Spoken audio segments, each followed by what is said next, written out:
Radhe Radhe guys, welcome back to my channel Radhe Krishna Varsha Jaiswal. तो आप सभी कैसे हो? कान्हा जी की कृपा से आप सभी ठीक होंगे। हर हर महादेव, हर हर महादेव, हर हर महादेव। आप सभी को हैप्पी तीज। तो गाइस, मैं सुबह में पूजा कर ली थी, फिर उसके बाद जब पंडित जी आए थे तो मैं यहाँ पूजा करने आई हूँ। तो ये उसका ब्लॉग्स है, आप लोग देखिए कि मैं यहाँ पे किस तरह से पूजा की हूँ तीज का, और इसमें कथा और आरती सभी कुछ है। तो आप लोग को ये वीडियो बहुत ही अच्छा लगेगा, इसलिए इस वीडियो को पूरा देखिएगा कि मैं कैसे करती हूँ तीज का व्रत और पूजन। तो देखिए, ये पूजा शुरू हो चुकी है। यहाँ कार्तिक शिवलिंग का पूजा हो रहा है। तो यहाँ सारी चीज़ें चढ़ाई जा रही है। ये मेरी सारी जेठानी है, हम लोग एक साथ मिलकर पूजा कर रहे हैं। तो देखिए, यहाँ पे सारी चीज़ें चढ़ाकर पूजा की जा रही है। फूल, बेलपत्र, भांग, धतूरा, ये सभी कुछ चढ़ाया गया है भोले बाबा को।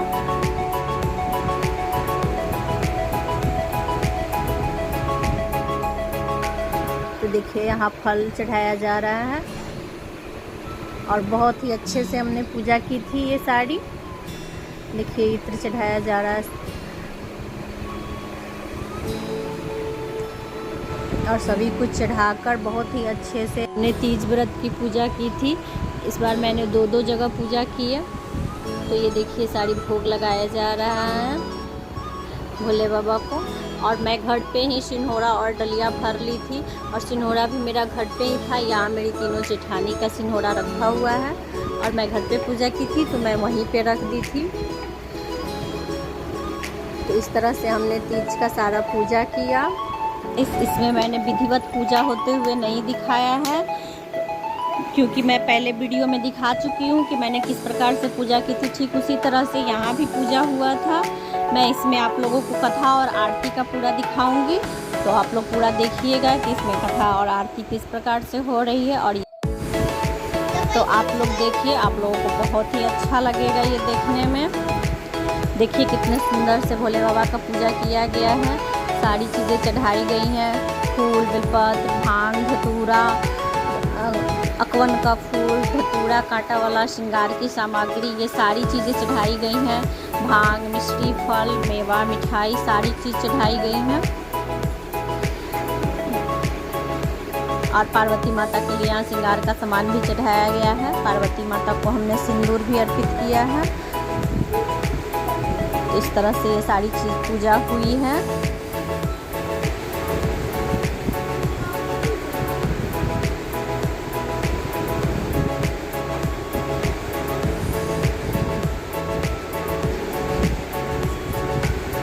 यहाँ पर एक सेट श्रृंगार का सामान पार्वती माता को चढ़ाया जा रहा है। ये श्रृंगार का सामान यहाँ पार्वती माता को चढ़ा देगा, और एक डलिया यहाँ पे रखा गया है जो कि दान कर दिया जाएगा छू करके। तो वो है रखा हुआ।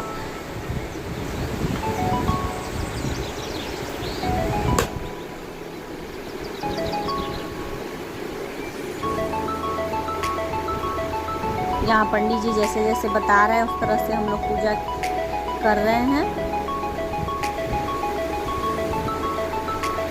देखिए, ये सामा का सब कुछ चढ़ाया जा रहा है।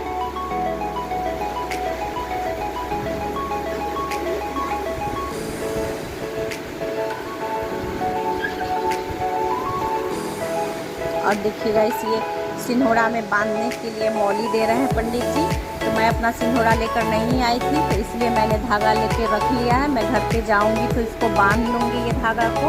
और यहाँ सारी भाभी लोग अपने अपने सिन्होरा में ये धागा बांधेंगी, तो इसलिए ये दिया जा रहा है धागा।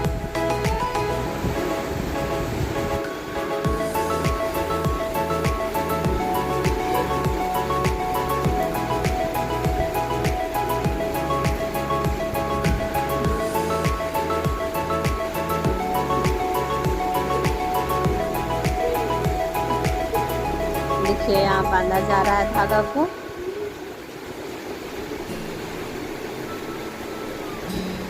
और इस तरह से अच्छे से कपड़े में लपेट कर तब सिंधोड़ा को रखा जाता है।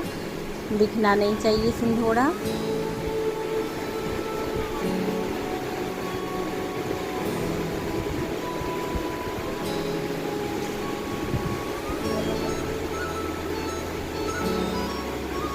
तो देखिए अब ये डलिया को छूकर दान किया जा रहा है। मैं घर पे ही डलिया भर ली थी तो इसीलिए मैं यहाँ लेके नहीं आई थी। मैं यहीं से पंडित जी को कल दान कर दूँगी। कल पंडित जी आएंगे तो लेकर चले जाएंगे।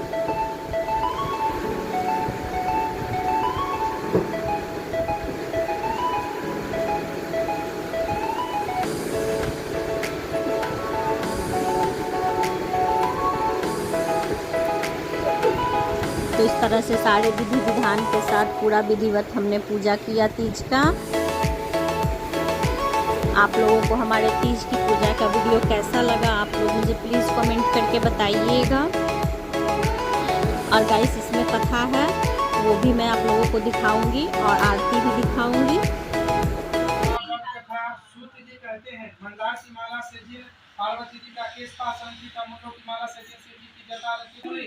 पार्वती जी कहती हैं कि हे महेश्वर हमें कोई गुप्त व्रत या पूजन बताइए जो सब धर्मों से सरल हो, जिसमें परिश्रम भी कम करना पड़े लेकिन फल अधिक मिले। हे नाथ यदि आप मुझ पर प्रसन्न हो आदि से मध्य और अंत रहित सुनो। मैं तुमको एक व्रत जो मेरा सर्वस्व और छिपाने योग्य है लेकिन तुम्हारे प्रेम से वशीभूत होकर मैं तुम्हें बताता हूँ। शिव जी ने कहा कि भारतवर्ष में जैसे नक्षत्रों में चंद्रमा, ग्रहों में सूर्य, वर्णों में ब्राह्मण, देवताओं में विष्णु भगवान, नदियों में गंगा, पुराणों में महाभारत, वेदों में सामवेद और इंद्रियों में मन श्रेष्ठ सब पुराण और वेदों का सर्वोत्तम कहा गया है। मैं तुम्हें प्राचीन व्रत बताता हूँ। जिस व्रत के प्रभाव से तुमने मेरा आलासन प्राप्त किया है मैं तुमको बतलाऊंगा कि तुम मेरी प्रियसी हो। भाद्रपद मास में हस्त नक्षत्र सहित शुक्ल पक्ष की तृतीया तिथि का अनुष्ठान मात्र कर लेने से स्त्रियां सब पापों से मुक्त हो जाती है। हे देवी तुमने आज से बहुत दिनों पहले हिमालय पर्वत इस व्रत को किया था। यह बेटा उस पर्वत आज के कितने सिखाते हैं जिन्हें अष्टपति रथ में जीवन आदि सिखाने भरी पड़ी है। यह पर्वत ऊंचा इतना है कि मित्र के घर की तरह समझकर आकाश को स्पर्श किया जाता है। इसके समस्त शिखर बहुत से सदा आच्छादित रहते हैं और गंगा जल की ध्वनि को सदा सुनाई देती है। हे पार्वती तुमने बालिका में उसी पर्वत को तपस्या की थी। 12 वर्ष तक तुम उल्टी कर केवल धुआं पीकर रही। 64 वर्ष तक सूखे पत्ते खा करके रही। माघ मास में तुम जल में बैठ जाती और बैसाख की दोपहर पंचाली में पत्ती रखती थी। श्रावण महीने में जब बरसता तो मुक्ति पास से रहकर मैदान में बैठ जाती। तुम्हारे पिता इस तरह के सब प्रोत्साहन देकर बड़े दुखी हुए। चिंता पर लेकर अपनी कहना किसको उस समय नारद जी वहाँ पहुँचे। मुनि से नारद जी समय तुम्हें देख ले रहे थे। नारद जी को देखकर भी नारद नारद देकर पूजा की। भीम मान बोले कि मेरा किस लिए आए हैं, मेरा हो घर है आपका मेरे लिए अच्छा है। नारद ने कहा कि ये परिवार सुनो मैं भगवान विष्णु का भेजा हुआ हूँ जो आपके पास आया हूँ। आपको चाहे कि योग कल्याण किसी योग भर करे भगवान विष्णु के समान योग ब्रह्माहित और शिव में से कोई नहीं। इसलिए मैं नहीं कहूँगा कि आप अपनी कन्या भगवान विष्णु को मिले। हिमा ने कहा कि भगवान विष्णु से मैं कन्या लेना है और आप ये संदेश लेकर क्या है तो मैं अपनी कन्या को दूंगा। हिमान की इतनी सी बात सुनकर मेरा आकाश में विलीन हो गए। तो पीताम्बर शंख चक्र गदाधारी भगवान विष्णु के पास पहुंचे। वहां जो नारद ने भगवान विष्णु से कहा कि ये सुनिए मैंने आपका विवाह पक्का करा दिया। उधर हिमान ने पार्वती के पास कहा कि ये पुत्री मैंने तुम्हें भगवान विष्णु को दे डाली। तो पिता की बात सुनकर तुम बिना उत्तर दिए अपने पति के घर चली गई। वही जैन पर तुम बड़ी दुखी हुई विलाप करने लगी।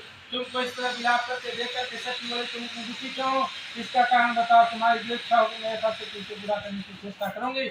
इसमें कुछ भी संशय नहीं है। पार्वती बोली कि मैं जो विलाप से प्रेमपूर्वक सुनो मैं एक मास शिव जी को अपना पति बनाना चाहती हूँ। इसमें कुछ भी संशय नहीं है। मेरे से विचार पति का मैंने ठुकरा दिया है इससे मैं शरीर का त्याग कर दूंगी। पार्वती की बात सुनकर सत्य ने कहा कि शरीर का त्याग न कर कैसे वन में चले जहाँ पिता को पता न लगे। ऐसी सलाह कर तुम ऐसे वन में जा पहुंची।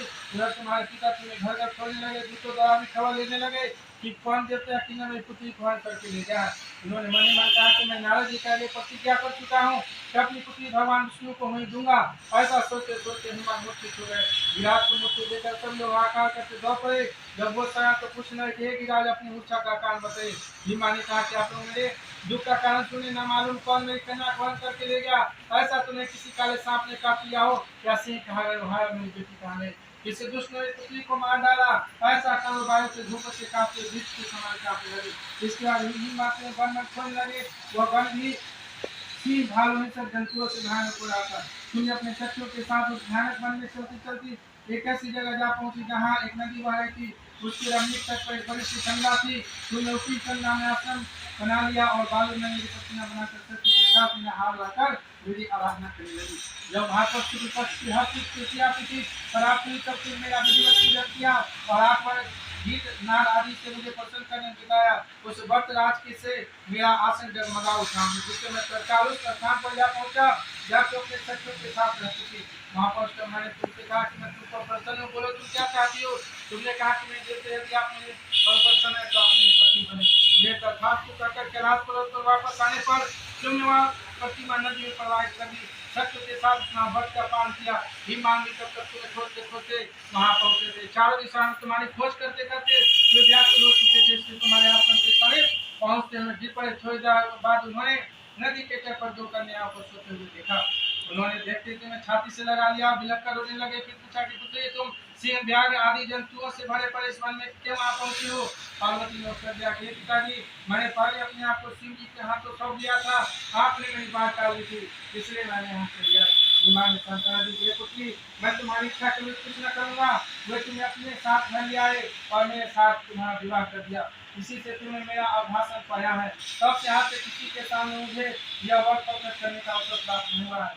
यदि मैं बताता हूँ कि इस वर्त का नाम हैताल का क्यों पड़ा, तुम्हें सच क्या हाथ ले गई थी, इसी से हैताल का पड़ा। पार्वती ने कहा कि प्रभु आपने तो नाम बताया, उसकी विधि बताई, इसका क्या पुण्य है, क्या फल इस वर्त को कौन करे। श्री शिव जी पार्वती से मैंने समस्त की जाति की भलाई के लिए देवता वर्त बताया है।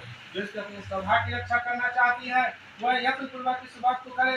केले के खम्भे आदि से सोने एक सुंदर मंडप बनवावे, उसमें रंग बिरंगे रेशमी कपड़ों से चांदवा लगाकर तरह तरह के सुगंधित द्रव्यों से मंडप लिपाए। फिर संत भेल मृदंग आदि बजाते हुए बहुत से लोग एकत्रित होकर के तरह तरह के मंगलाचरण करते हुए मंडप में पार्वती तथा शिव की प्रतिमा स्थापित करे। उस रोज दिन भर उपवास कर बहुत से सुगंधित फूल सुगंधित और मनोहर नाना प्रकार की नैवेद्य आदि एकत्र कर मेरी पूजा करे और रात भर जागरण करे। ऊपर जो जो वस्तुएं गिनाई गई हैं उसके अतिरिक्त नारियल सुपारी जमीन नींबू लौंग अनार नारंगी दान करे।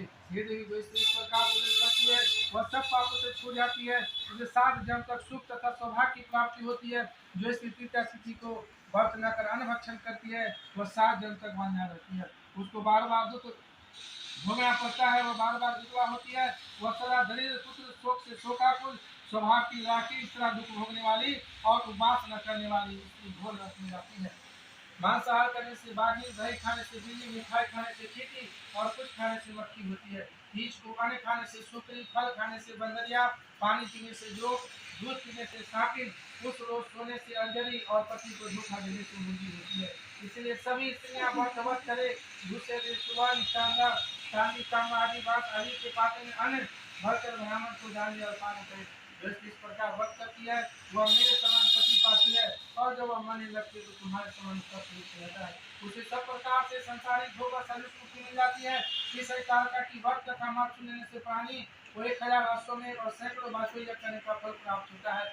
यदि मैंने यह व्रत सभी व्रत उत्तम व्रत बतलाया जिससे करने से प्राणी सब पापों से छूट जाते हैं, उसमें कुछ भी संशय नहीं है। प्रेम से पार्वती पते हर हर महादेव शंभो दिवाली महादेव की जय, भैया पार्वती की जय। जब ध्यान पुष्पम समर्पयामि अपन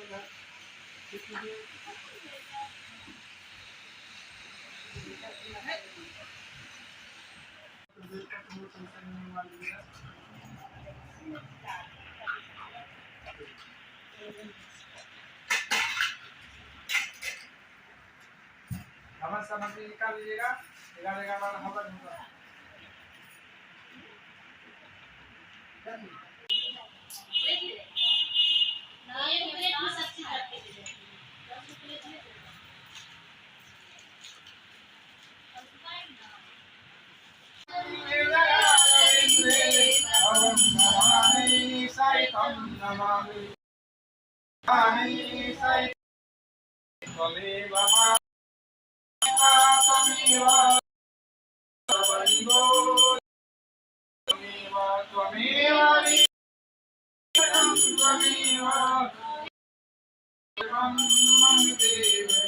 त्वमेव सर्वं मम देव शिव ओंकार हो मने भज शिव हो मने भज शिव बोले बोले नाथ सदा शिव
स्वामी जी की आरती जो कोई न जो कोई न सचिवानंद स्वामी भजत हो स्वामी रामपति स्वामी ओम हर हर ओम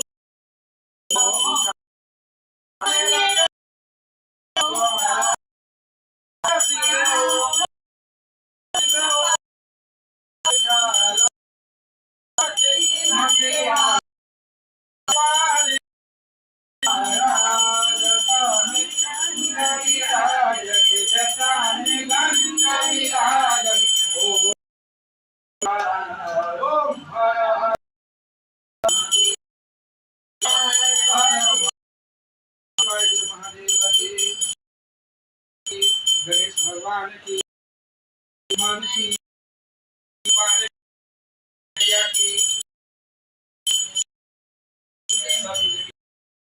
अपने माता पिता के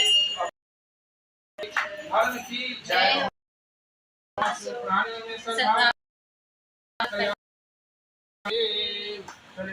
प्रदक्षा कीजिए उधर प्रज्वलित कर दीजिए नीचे से सुलगा हुआ है मार वाला कानी के जो रखने का पर तो यानी कानी जवा पर जन्म के शांता कानी काल की एकद सूचा पर प्रतिमा अवसर करके बाएं हाथ में फाइल करके दाएं हाथ से दिखाई सब भगवान को ओम आरती वंदनम जो बच्चा देवता है ओम शाम सदा शिवाय नमः और से अपने आप को ले लिया थी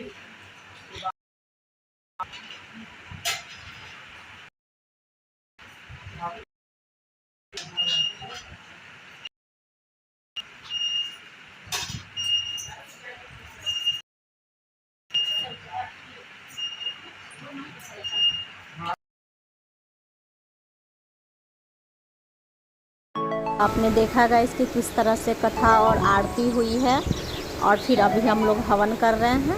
तो ये हवन की कुछ फ़ोटो है। तो आप लोगों को ये वीडियो कैसी लगी आप लोग मुझे प्लीज़ कमेंट करके बताइएगा। और आप लोग तीज कैसे करते हैं ये भी मुझे बताइएगा। और क्या आप लोग भी इसी तरह से तीज की पूजा करते हैं ये भी मुझे बताइएगा। और गाइस वीडियो अच्छी लगे तो लाइक कीजिए, चैनल को सब्सक्राइब कीजिए और बेल आइकन को ज़रूर से प्रेस कीजिए ताकि मेरे आने वाली वीडियो की नोटिफिकेशन सबसे पहले आप तक पहुंचे। हर हर महादेव, हर हर महादेव। राधे राधे, राधे राधे, राधे राधे।